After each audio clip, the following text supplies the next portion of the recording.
네, 매우 좋은 강의 대단히 감사합니다.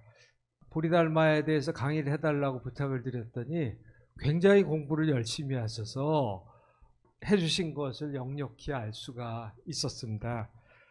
그런데 이제 조금 아쉬웠던 거는 이게 선종사 맥락을 웬만큼 알아야지 따라갈 수가 있지, 사실은 이쪽에 약간 전문가가 아니면은 조금 어렵지 않았을까, 좀 그런 걱정이 들고요. 그래서 그게 조금 아쉬워요. 그래서 제 생각에는 오늘 여기서 이제 말씀 나누는 걸 듣고서 다시 한번 들으시면은 이해가 잘 되시지 않을까. 보리달마에 대한 이런 강의 듣기가 굉장히 어려운데, 그리고 또 우리 마 교수님이 또 우리 연구원의 청중을 또 굉장히 높게 평가하셔서 너무 좀 어렵게 준비를 하신 점도 좀 있지 않았을까. 그게 조금 아쉬워서 저는 그런 것들을 조금 도움이 되도록 부연 설명을 조금 부탁드리고 싶습니다. 오늘 여기서 우리 마 교수님이 말씀해 주신 거는 선종사 맥락에서 보리달마가 어떤 여러 이미지로 이렇게 제시되고 또 재구성되고 뭐 그렇게 했는가, 그런 얘기를 해주신 거죠. 그래서 사실은 이 영상으로 보시는 분들은 자료가 없으셔서 어떠실지 모르겠습니다만은 자료 두 번째 쪽에 있는 게 아마 오늘 강의의 요약이었던 것 같아요. 요점을 가령 선의 정통성 문제, 동산 법문을 통해 북정선 조사로 이제 발견, 이제 그러신 것 같은데, 그래서 제가 이제, 그러니까 이게 사실은 이런 뭐 텍스트 어떻게 나오고 그런 얘기들을 좀 아셔야 요 평가를 좀 따라가기가 좀 쉬우셨을 것 같아요. 근데 이제 제가 우선 좀 여쭤보고 싶은 것은 선불교에서는 왜 이렇게 역사가 중요한가? 특히 중국 선종에서는 그런 생각이 들고요. 그게 정말 종교적으로 본질적인 중요성이 있는가? 그런 생각도 들고, 상당히 권위와 권력의 문제, 왜 그렇게 히스토리오그래피가 중요한가? 어떻게 생각하시는지 한번 좀 말씀을 듣고 싶습니다. 우선. 예, 선종에서 어떤 정통성을 굉장히 중시하는 경향이 드러나고 있는데, 특히 그 남종선이 등장한 다음에 그런 것들이 더 강화되는 경향이 있는 것 같고요. 사실은 정통의 어떤 계보와는 거리가 있는 상태에서 출발했기 때문에 오히려 더 정통성에 대한 그런 의지 또는 욕망 같은 게 인도 불교에서부터 동아시아 불교로 들어와서 또 그 안에서도 이제 정통 계보로 이제 33조의 어떤 계보로 해능을 위치시키고 그 다음에 이제 자기들을 그 계보 안에 두면서 중시했는데, 이거는 좀 특수한 그런 설이죠. 별로 이렇게 지금 와서 보면 사상적으로 그렇게 공감 가지도 않고, 그 당시에도 사실은 그렇게 보는 경향들이 있는 것 같아서 의발 전수에 관한 스토리도 보면 사실은 아니 이런 게 왜 필요하냐라고 이제 되묻기도 하거든요. 그 제자들이 해가 또 이제 그렇게 되묻기도 하고, 하지만 이제 뭐 증표로 남겨준다라는 스토리가 드러난 것은 사실은 나중에 등장한 남종선이 자기들이 이제 선종의 정통을 이제 자임하면서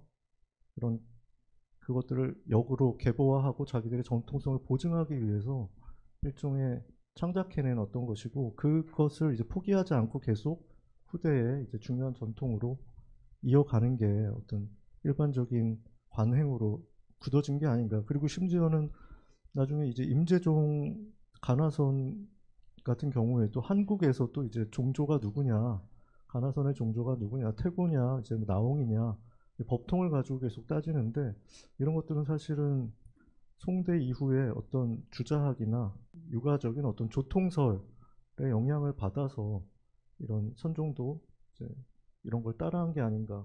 그리고 회창폐불 이후에 한 9세기 중반 이후에 이제 교합불교들이 거의 대륙에서 세력을 잃고 선종이 주류적인 어떤 종파로 굳어지면서 더 적극적으로 이렇게 정통성에 대해서 집착하게 되고 견제할 어떤 다른 세력이 없었기 때문에 이런 게 더 가능했던 게 아닌가 이런 생각이 듭니다. 이런 문제는 가령 이 중국의 동아시아에 와서 이 정통성의 문제라는 건 결국 해능의 정통성의 문제를 말씀하시는 건가요?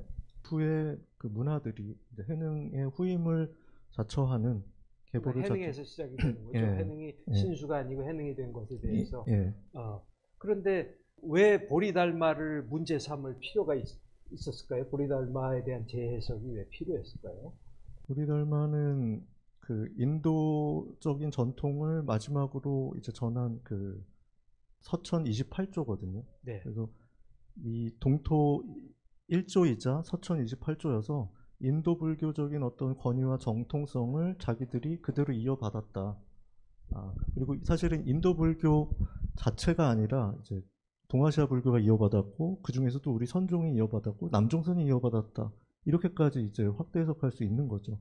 여기에 대한 건 사실은 불교의 정통이 우리에게 있다라고 하는 굉장히 어떻게 좋게 보면 자부심이고 다르게 보면 좀 지나친 종파의식 그리고 나중엔 계속 그걸 이제 정당화하기 위한 다양한 형태의 어떤 계보들을 만들어내고 후대 그 선종에서도 그래서 거기에 이제 지나치게 골몰하는 그런 경향들이 발견되는데 그래서 뭐 조선이나 이제 고려의 선종에서도 이제 특히 조선 선종에서 임난 이후에 그런 경향들이 많이 발견되는 특징이 있는데요.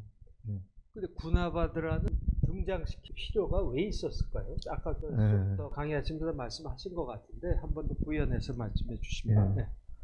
그 능가사자기에는 군화발타라를 그 이제 1조로 설정을 하는데 사권번 능가경을 번역한 사람이고 그래서 능가경을 번역하고 사권번 능가경의 연구 전통을 이 동산법문과 이제 북종선에서 쭉 이어오고 있다라는 것을 보증하기 위해서 자기들이 증명하기 위해서 무리하게 이제 군화발타라를 넣었고 근데 막상 군화발타라의 3장으로서의 어떤 그 경전 해석 능력이나 어떤 그런 거보다는 선사로서 이제 다시 재해석하면서 이제 경전적인 권위와 함께 인도에서 온 어떤 3장으로부터 이제 정통성을 부여받았다라고 이제 주장을 하는 거죠. 근데 거기 능가사자기에서는 보리달마도 특이한 건 3장이라고 부릅니다. 선사라고 부르지 않고 보리달마 역시 이제 능가경의 연구 전통을 갖고 있는 이제 학식이 있는 3장 법사다라는 식으로 이제 얘기를 했고 이건 정각이라는 사람이 이제 만든 거라고 보여지고 그래서 나중에 다른 이제 선문원들에서 비판을 받았죠. 군화바다가 왜 선종사에 등장하느냐.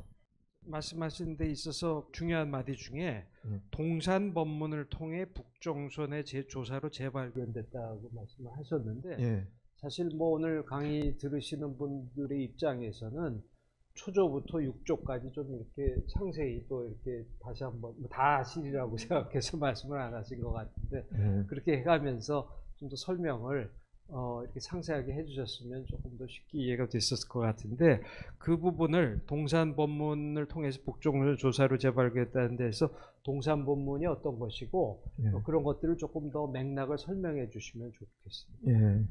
동산법문이라고 하는 것은 사실은 오조홍인이라고 하는 그 선사 문화를 이제 동산법문이라고 하고 사실은 오조홍인의 스승인 도신도 이제 넓게 보면은 동산법문에 이제 포함시키는 거죠. 그래서 도신과 홍인을 중심으로 하는 요 선종의 흐름이 사실상 동아시아에서 이제 남종선이든 북종선이든 우두종이든 다양한 선종의 분파로 이제 등장하게 되는 가장 근원적인 확인할 수 있는 지점은 동산법문이다.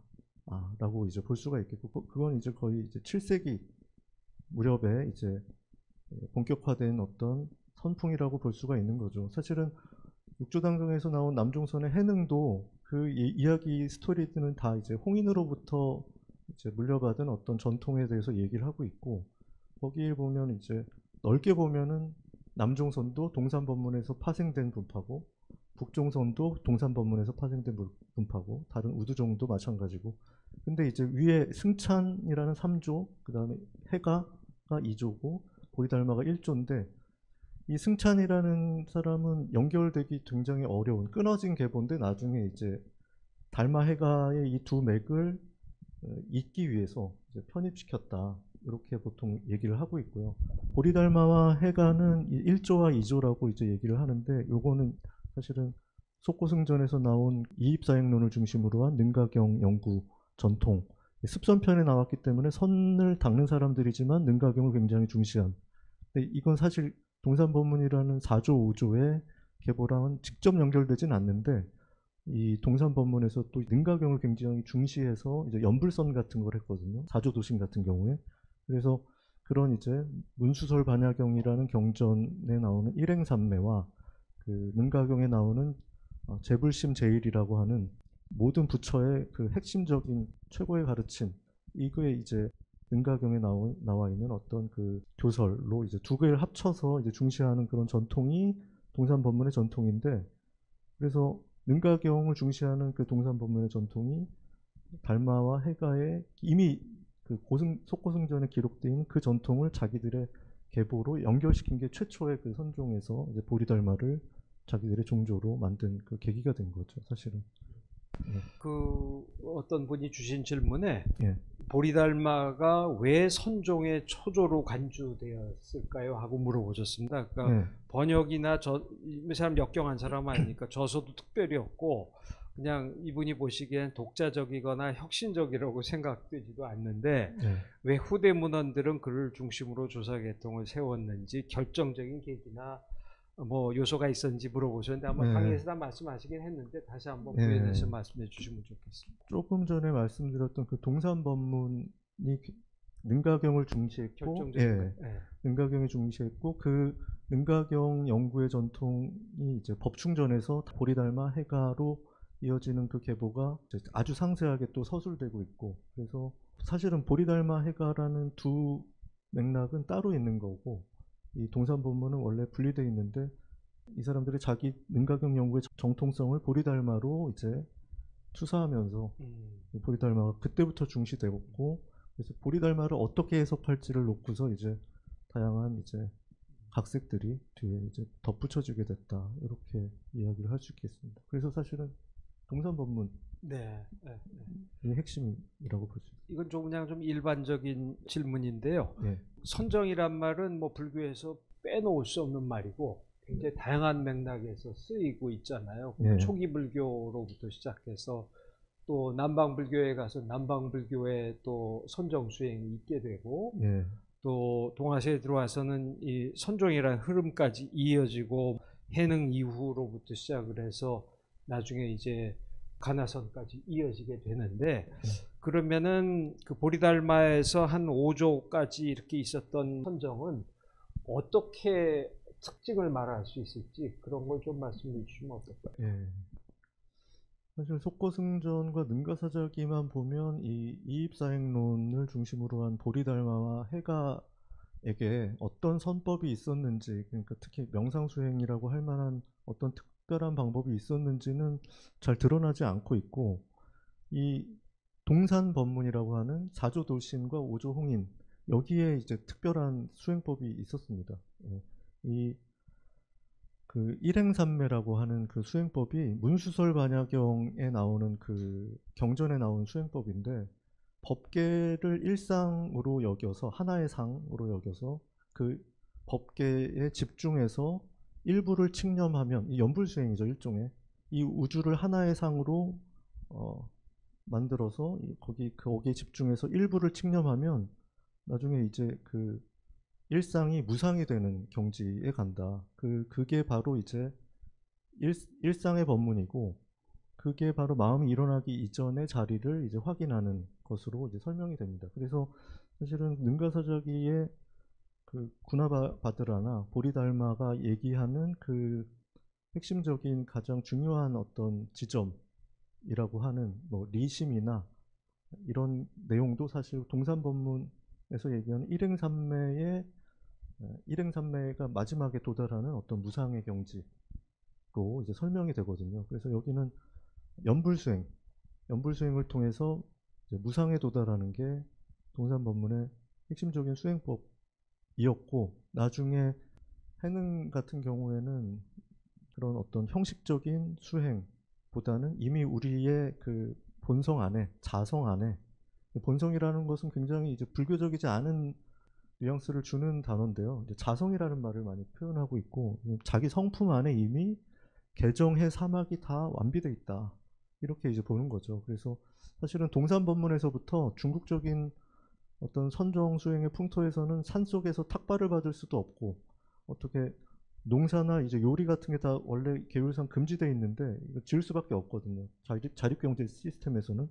그래서 계율보다는 사실은 깨달음을 더 중시한다라고 하는 게 동산법문의 그런 어떤 지향이었는데 남종선에 오면 수행도 이미 우리 자성 안에 다 갖추어져 있다. 그래서 개학, 정학, 해학이라는 3학이 순차적으로 이제 이루어지는 게 원래 전통적인 어떤 불교의 방식인데 이 어떤 선종의 흐름 안에서는 자성의 지혜 안에 모두 다 갖추어져 있다라는 이제 혁신적인 좀 파격적인 어떤 관점으로 바뀌게 되는 거죠. 그래서 사실은 계율 형식적인 계율보다는 지혜가 중시돼서 해능도 행자 신분의 비구계도 받지 않은 상태에서 의발을 전수받았고 나중에 이제 도망 다니는 와중에 인종법사라는 사람을 만났는데 해능이 말하는 걸 보고 바람이 움직이는 겁니까? 깃발이 움직이는 겁니까? 이런 대답을 보고 그건 당신 마음이 움직이는 거다라고 이제 충격적인 대답을 하는 거 보고 이 사람은 보통 사람이 아니다. 행자이지만 그래서 상석에 앉혀놓고 자기가 상석에 앉지 않았다는 스토리가 나오거든요. 그래서 어떤 그 계율적으로 보면은 아직 비구계도 받지 않았기 때문에 이제 의발을 전수받는다, 후계자가 된다 이런 건 이제 있을 수 없지만 그 스토리 안에서는 가능했고 또 이제 수행이라는 측면도 일상에서 노동하면서 생활하면서 우리가 물들지 않고 올바른 마음을 이제 일으키는 것으로 이제 재해석하게 되는 그런 이제 맥락들이 이제 도노나 무념으로 나타나게 됐다 이렇게 볼 수가 있습니다. 이입사행은 보리달마의 일종의 진설이라고 봐도 괜찮을지 하고 또 예. 하나는 거기 벽관이라고 하는 말이 나오는 게 예. 상당히 흥미를 끄는 것 같고 어떤 분은 여기 와서 논문도 쓴 거를 제가 본 적이 예. 있는 것 같은데 그거 두 가지 조금 말씀해 주시면 어떨까요? 예. 제 생각에는 물론 연구를 본격적으로 좀 더 깊이 해봐야 되겠지만 지금까지 본 것들을 본 인상으로는 그 이입사행은 사실은 이입사행은 설을 쓴 담님이 그 설을 썼거든요. 그리고 사실은 아까 40년 뒤에 보리달마가 자기가 이제 죽은 다음에 40년 뒤에 이 해가의 법이 퍼질 것이다라고 이제 첨언을 남겼던 것도 굉장히 의심쩍은 그런 스토리이고 그래서 처음부터 보리달마와 해가가 그렇게 밀접한 관계가 있었을까 저는 그런 생각이 들고 오히려 이입사행론은 해가와 그 담님이라는 이 그 시대 사람들이 중시한 어떤 사상이었고 그걸 이제 보리달마에게 투사한 게 아닐까. 보리달마는 사실 경전 번역가도 아니었고 특정한 경전을 설파했다는 얘기도 없는데 해가와 담님이라는 그 이대의 그 제자들의 스토리 안에서 굉장히 오랜 한 4, 50년 지나서 그 이야기가 이제 등장한 걸로 기록되어 있는 걸 보면 보리달마라기보다는 역시 해가의 이야기가 아닌가. 일본 학자들도 해가나 담님의 사상이다 이렇게 이제 보는 사람들이 있고요. 그런 것 같습니다. 벽관에 대해서 예. 여쭤봤죠. 벽관도 굉장히 특이한 건데 아까 전에 금강산매경에서 음주각관이라고 한 것, 리입을 얘기하면서 음주각관이라고 한 걸 보리달마는 리입을 얘기하면서 음주벽관이라고 했다고 이제 바꿔놨는데 그 이입사행 중에 나온 이입이기 때문에 이것도 해가의 어떤 해가나 담림 시대의 어떤 것이 이제 포함된 게 아닌가라는 생각이 들고 이거는 그 전에 사념처나 16특승과 같은 어떤 마음에서 일어나는 여러 가지 현상을 보는 위파사나의 방법 그런 이제 선정 수행과는 조금 다르게 표현하기 위해서 벽관이라고 한 것 같은데 이건 그래서 실질적인 명상 수행 방법이라기보다는 범부와 그 부처 나와 남을 이제 둘로 나누지 않는 그런 어떤 분별을 떠난 마음 이걸 이제 견고하게 머무는 그 마음을 이제 벽관이라고 보는 게 아닌가 어떤 직관적인 관법 어느 일본 학자는 뭐 이렇게 벽이 관한다고 예.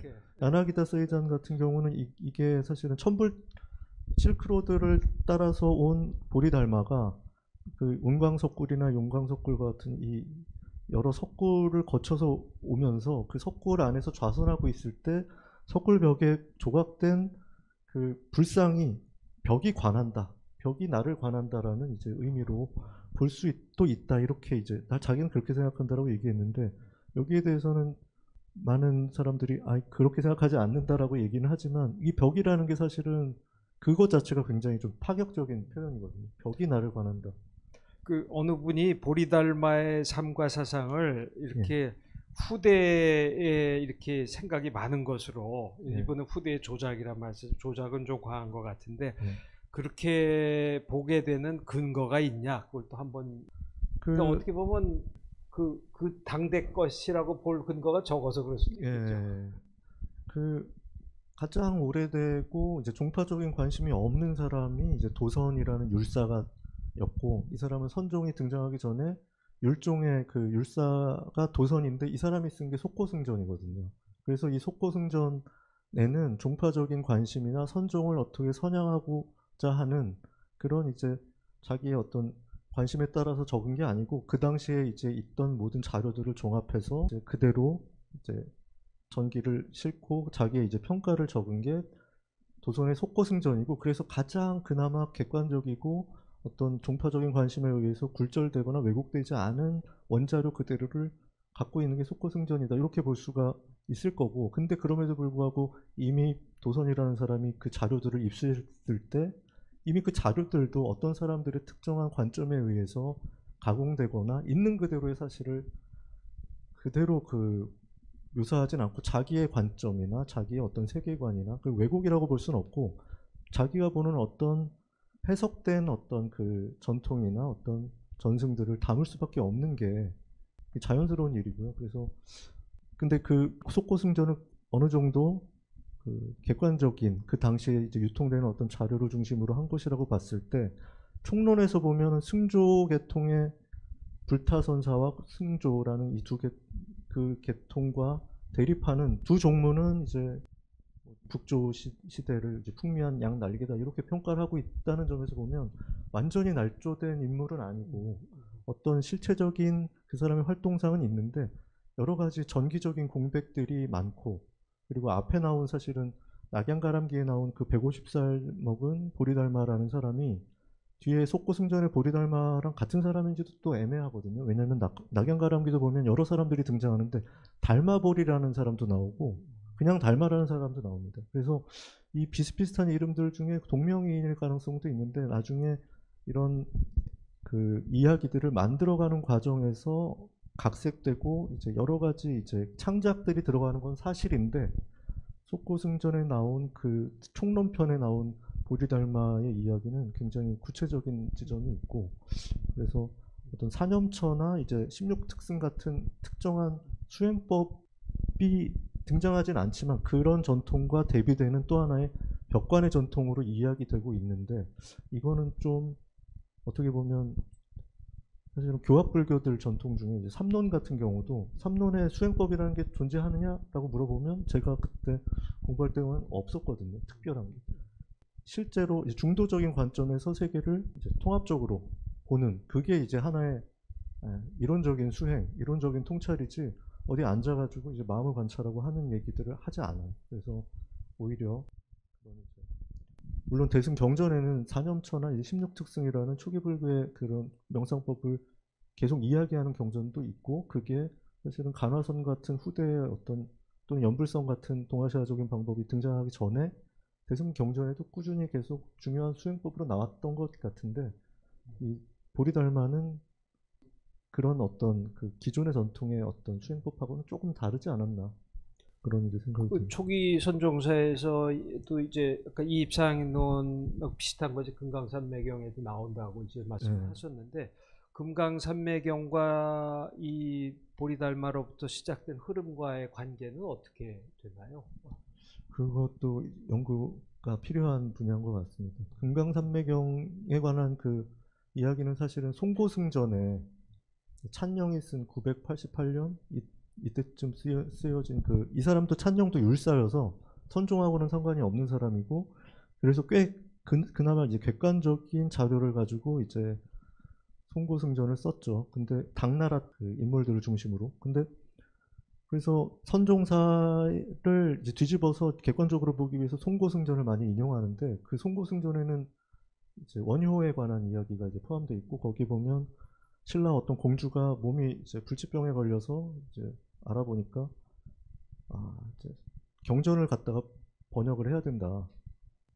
그러면 이 병이 낫는다고 해서 사신을 보냈는데 중간에 용왕을 만나서 경전을 받아왔다. 이런 이제 신화적인 스토리가 있고 그 스토리에 등장하는 게 바로 금강산매경이거든요. 사실은 금강산매경은 시력경전이라고 해서 위의경이죠.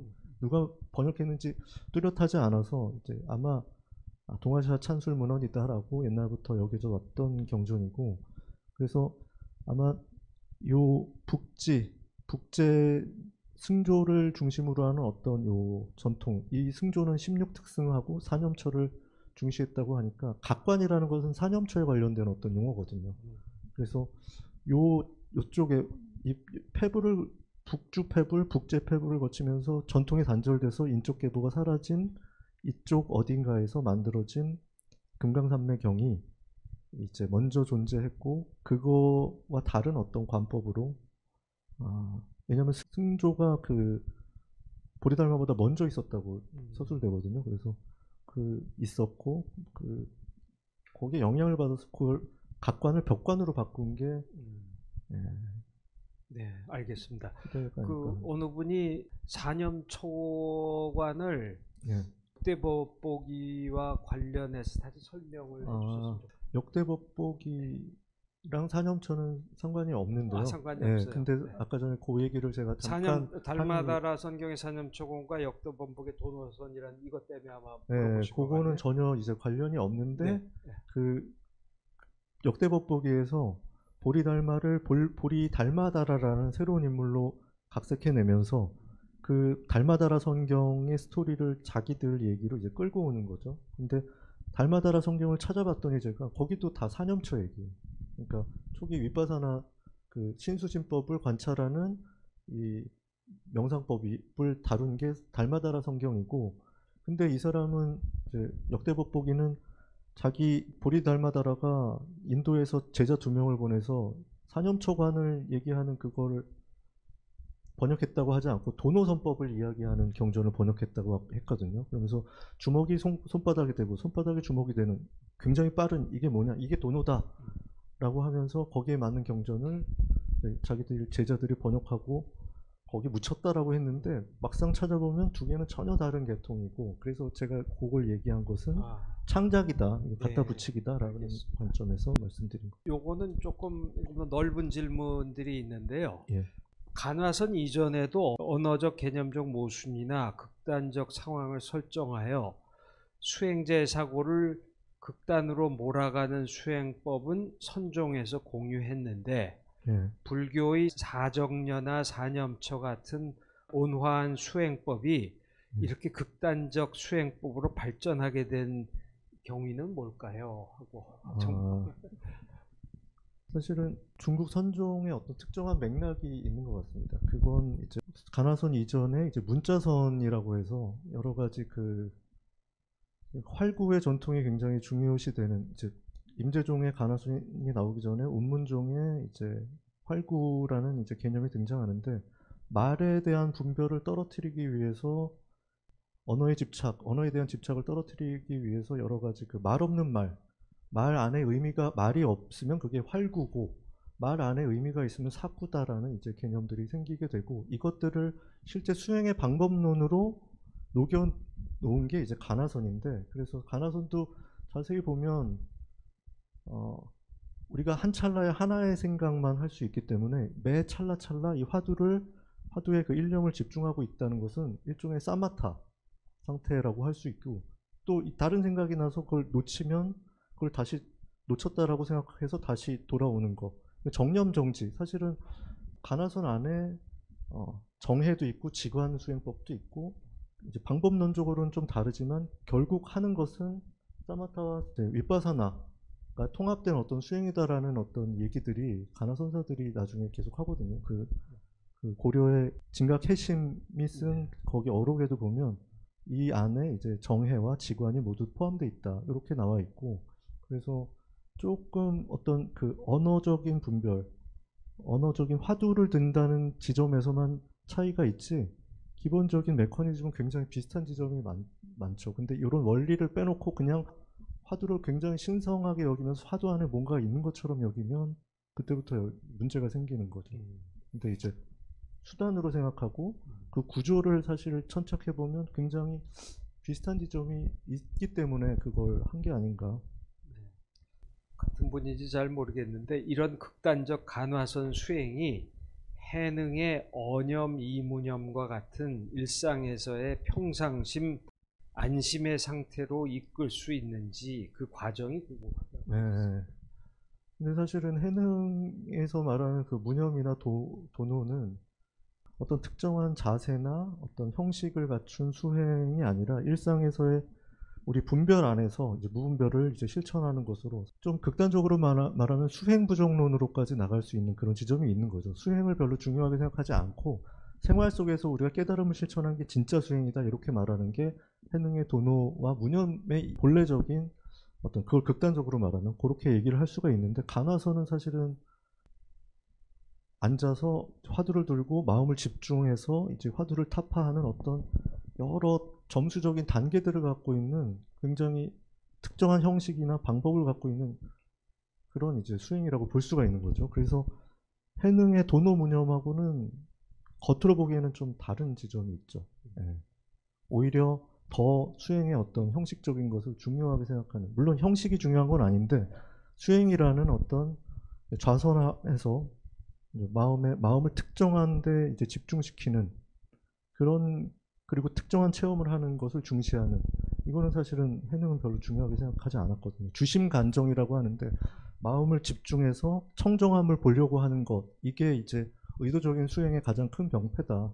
우리 마음을 보려고 하면 할수록 마음은 대상화가 되고 그 마음은 조작된 마음이어서 사실은 제대로 된 수행이 될 수 없다라고 얘기를 하는데, 이거는 이제 좀 다른 거죠. 네. 이건 조금 약간 일반적인 질문인데 머무는 바 없이 일으키는 마음을 무념이라고 봐도 될까요? 무념은 수동적인 마음으로 여겨져서 언뜻 저절로 일어난 마음처럼 보인다, 그렇게 말씀하셨는데. 네.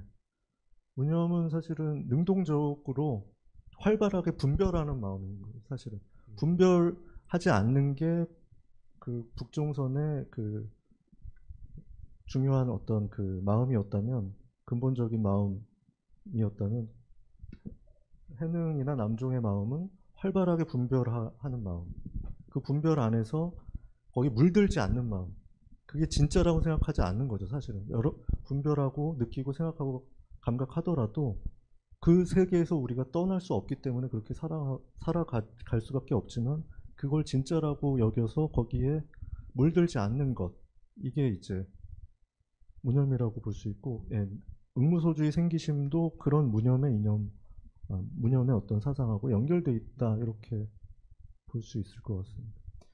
어느 분이 전에 어떤 교수님이 육조단경 강의에서 육조단경이 위경일 가능성이 높고 육조해능을 신수대사보다 초라한 분으로 묘사를 하셨대요. 그래서 네.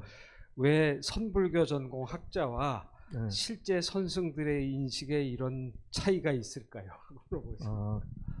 사실은 이제 도낭에서 발견된 여러 가지 문헌들이 발굴되면서 이제 선종의 주류가 이제 남종선으로 굳어진 다음에 확립된 서사만을 우리가 한 1000년 이상 보고 살았거든요. 그래서 그 정통성이 진실이고 그게 진짜다라고 이제 주장하고 그렇게 믿는 게 일반적이었는데, 여러 가지 그 다양한 문헌학적인 연구들을 통해서 실제 그 당시의 사정은 반대였다라는 게 사실은 많이 밝혀졌죠. 그래서 신수가 측천무에 의해서 이제 초대받아서 이제 왕궁에서 설법하고 이제 여러 가지 그 융숭한 대접을 받은 게 사실이고, 그 당시 이제 해능은 어디서 뭐 하는지도 기록이 남아 있지 않고, 그 다음에 나중에 이제 신회라는 해능의 제자가 자기 스승을 선양하기 위해서 처음에 이제 고본 육조단경이라는 게 있다면 그걸 만들었고, 나중에 신회의 제자인 해견이라는 사람하고 또 몇 명이 있거든요. 근데 그 제자들이 나중에 이제 당 황실의 초빙을 받아서 이제 도시로 진출하게 돼요. 처음에는, 나중에는 이제 변방 시골에 있다가 그러면서 다시 육조단경을 다시 재구성하고 뭐 조계대사전이라는 것도 다시 쓰고 해서 그 전기들을 만들어내는데 전기들이 다 스토리가 달라요. 그 처음에 아까 육조단경에서 응무소지의 생기심이라는 금강경 구조를 듣고 출가했다고 나오는데 그보다 조금 일찍 쓰여진 조계대사. 조계대사는 해능을 말하는 거예요. 해능의 전기인데 그 조계대사전에는 해능이 나이도 많고 노총각에다가 자기 친구 누나가 이제 무진장 비군이라는 출가하신 그 분이 있었는데 그분이 밤마다 맨날 이제 열반경을 외우는데 같이 따라서 그 열반경 독송하다가 이제 출가하게 됐다. 금강경이 아니고 열반경이거든요. 그래서 이런 스토리들을 보면 이제 이야기들, 해능전도 이제 여러 단계를 거쳐서 만들어졌고 그러면서 이제 도노와 무념의 종지를 잘 구현된 인물로 이제 극화되고 각색되고 그걸 날조라고 본다기보다는 이제 자기들의 사상을 잘 드러내는 어떤 인물로 형상화시켰다고 볼 수가 있겠고 그렇게 이제 보는 게 낫겠고 초라하신 분이었든 아니었든 그건 중요하지 않고 나중에 그 이제 약간의 시차는 있는 거죠 사실은 시차가 있고 그 다음에는 해능 신회 북종의 어떤 맥이 끊기면서 다 이제 남종선으로 돌아가는데 특히 신회의 제자들보다 해능과 관련이 없는 마조계통의 그 남종선이 더 크게 번성하면서 나중에는 마조계가 만든 다시 육조단경이 또 만들어져요. 그래서 육조단경도 여러 버전이 있고 해능에 관해서도 스토리가 여러 개가 있고 거기서 이제 중요한 이야기들이 덧붙여지거나 빠지거나 하는 그 맥락들이 있어서 그건 이제 와서 우리가 1000년 지나서 1000몇백 년 지나서 와서 보니 이제 보이는 거고 한 1000년 동안은 그 도낙문헌이 발견되지 않았기 때문에 그냥 경덕전등록이나 조당집에 쓰여 있는 게 진짜다. 이게 그냥 유일한 역사다. 라고 이제 알고 있었던 거고 근데 보니까 역사는 계속 다시 쓰여지고 재구성되면서 그 당시 특정한 시대의 어떤 관심이나 사상들을 반영하는 것으로 역사라기보다는 사실 사상서죠. 선종사를 얘기하고 있다고 하지만 역사라기보다는 사상을 표현하기 위해서 계보나 역사를 빙자한 그런 이제 사실은 사상서라고 보는 게 그 저기 마지막 슬라이드에서 이런 문장이 있군요. 동산 법문에서 남종, 북종, 우두종이 파생되면서 모든 선종의 종조가 됨이라고 쓰셨는데 이게 어떻게 보면은 오늘 전체 강의에서 굉장히 중요한 문장이 이렇게 다 집약되어 있는 그런 느낌이 있네요. 근데 선생님은 이렇게 말하자면 정통 흐름도 뭐 중요시 하겠지만 비주류 흐름에도 관심이 많으시고 연구도 많이 해오시고 또 근래 우두종도 연구하셨다고 들었던 것 같고 또 저 고려에 있었던 비주류에 대해서도 연구하셨다고 들었던 것 같고 선에도 좀 관심이 있으실 텐데 전체적으로 어떤 평가를 하시게 되는지 그런 걸 좀 듣고 싶습니다. 추사에서 종조의 어떤 보리달마를 중심으로 해서 그 상을 계속 바꾸려는 노력들이 사실은 남종, 북종, 그 다음에 그 우두종 모두 있었거든요. 우두종에서 나온 문헌들도 다 보리달마라는 이름에 가탁해서 많이 쓰여졌는데 그게 이제 우두종 누가 썼다고 써있지 않기 때문에 그걸 이제 문헌학적으로 연구를 해보면 이거는 우두종 뭐 불굴유칙이 쓴 거다. 아니면 그 제자 스승인 우두해충과 아니면 그 뭐 항림연소 그대에서 만들어졌다 이런 식 얘기들이 요즘에 비판적으로 분석적으로 등장하고 있고 그때는 자기들의 사상이 보리달마의 사상으로부터 비롯했다는 것을 어떻게든 그 주장하기 위해서 보리달마라는 이름으로 여러 가지 그 문헌들을 이 당시 경쟁적으로 만들어내고 이제 등사를 그런 식으로 만들었던 건 사실인 것 같습니다. 우리는 뭐 선 수행하면은 간화선하고 그 다음에 요새 남방 불교의 수행만을 주로 얘기하는데 중국 전통에서 조금 역사가 쓰여지면서 경시됐던 전통들도 좀 더 자세히 살펴볼 필요가 있겠네요. 요즘 수행을 하기 위해서. 기본적으로는 연불선하고 간화선 수행법으로서는 이게 이제 가장 특징적인 동아시아적인 이제 수행법이라고 한다면 나머지는 이제 뭐 천태종의 용묘법문 근데 그것도 사실은 지관, 정해, 환정 6단계로 나누는데 보면 윗바사나와 사마타를 점진적으로 계속 증강시키면서 왔다 갔다 수행하는 거거든요. 자세히 보면.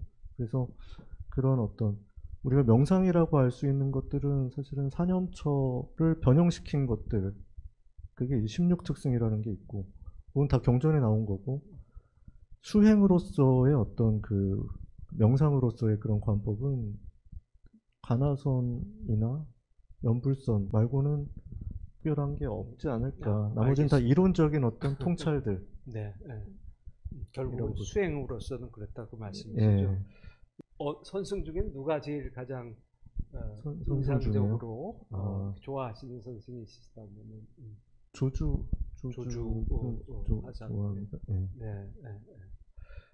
요번에 준비하시면서 보리달마를 더 자세히 좀 들여다보시게 됐다고 하셨던 네. 것 같은데 이런 거 하고 이어서 좀 더 이런 것들에 관해서 예. 좀 더 긴 글을 쓰시거나 예. 책을 쓰셔도 굉장히 재미있는 그런 글이 되지 않을까 싶습니다. 그래서 예. 책을 하나 쓰셔도 어떨까? 예. 이번에 오늘 강의도 굉장히 아주 성실하게 준비해 오셔서 공부되시는 점이 많았고 오늘 뭐 너무 강의가 사실은 이건 그냥 한 번 들어서 쓱 소화될 강의는 아니고 다시 가셔서 노트 하시면서 노트하고 비교해서 공부해 보시면은 여러 가지로 도움이 많이 되실 것 같습니다. 오늘 여러 가지 준비 많이 해서 좋은 강의 해주신 마혜린 교수님께 다시 한번 감사 말씀드리겠습니다. 감사합니다.